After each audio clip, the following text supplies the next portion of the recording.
everyone, welcome back to another video. This is Richik and you are watching Dimas. So bhai sahab, Arda Güler has finally arrived in Real Madrid I guess. और Real Madrid का कल एक बहुत convincing win था 4-0 का Celta विगो के against. Celta विगो वैसे भी बहुत बड़े बड़े टीम्स के अगेंस्ट वो स्ट्रगल कर रही थी बहुत टाइम से, अभी भी कर रही है.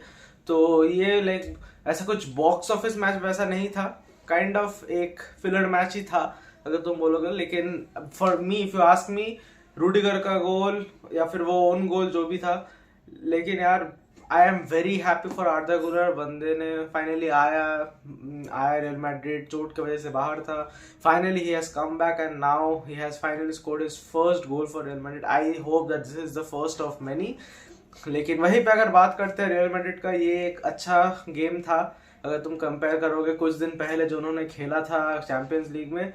यार बहुत डिसअपॉइंटिंग परफॉर्मेंस से still they have come back, they have came a long way and finally they are back I guess. क्योंकि वैसे भी ये सेल्टा विगो था तो इस परफॉर्मेंस के ऊपर तुम जज नहीं कर सकते, वो भी एक बात है. लेकिन anyways they are back in this game. इसके बाद अगर तुम इसी मैच में अगर हम बात करें विनीशियस जूनियर की, विनीशियस एक बहुत impressive performance, very good runs, very good ball control. लेकिन at the same point of time उसको खुद पे अगर कंट्रोल लाना पड़ेगा, खुद के बिहेवियर पे कंट्रोल लाना पड़ेगा. क्योंकि बेकार का येलो कार्ड ले रहा है, वो ऐसे अगर चलेगा तो वो नहीं चल पाएगा ना, क्योंकि बेकार का बेंच हो जाएगा.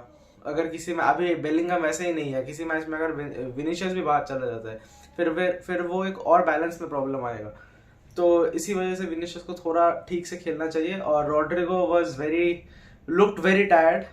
वैसा नहीं दिखता है वैसे वो, लेकिन कुछ शायद एक महीना हो गया है कि रॉड्रिगो के फॉर्म में थोड़ा सा एक डिप तो आया है. तो he needs to come back to his scoring ways. इसके बाद अगर बात करें मैनचेस्टर सिटी वर्सेस लिवरपूल की, Jurgen Klopp yet again outstanding. City बहुत कम होती है कि वो किसी टीम के अगेंस्ट स्ट्रगल करती है. उन पे अगर चढ़ के उन पे लिटरली अगर कोई प्रेस कर रहा है तो उस मैनेजर को या फिर उस टीम को तुम्हें क्रेडिट देना पड़ेगा. और लिवरपूल वही टीम थी जिसको तुम क्रेडिट देना चाहोगे, क्योंकि without even playing in that proper 11 they literally held city back. जो भी हो, तुम अगर बोलोगे कि वो एक होम स्टेडियम था, ऋषिक भाई ये कैसे बोल रहे हो, लेकिन फिर भी सिटी को रोकना इज नॉट दैट इजी. पहले हाफ में सिटी का लाइक वो बार्सा टाइप का एक चीज से अगर वो कॉर्नर ले भी लेती है, लेकिन फिर भी eight the end of the day penalty बहुत पॉइंटलेस एरर मैन सिटी की तरफ से. लेकिन पेनल्टी और वहां से इक्वलाइज होता है मैच, और वहां से no looking back and City and the game was drawn. वो खत्म होता है 1-1.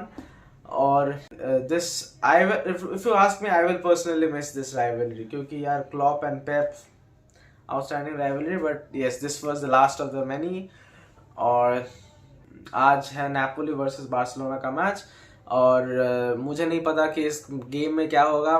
आई was very convinced before Pedri and de Jong was not injured कि यार बार्सा जीत जाएगी आराम से. लेकिन right now that Napoli has thrashed like in their previous match, and Barca के मिडफील्ड में मेन प्लेयर्स है नहीं, तो मैं कुछ नहीं कह सकता. इट्स लुकिंग लाइक कि नेपोली शायद जीत जाए ये मैच. लेकिन at the end of the day if they can pull of an upset, ये होगा नहीं अपसेट, क्योंकि बार्सा में दो मेन मिडफील्डर्स नहीं है.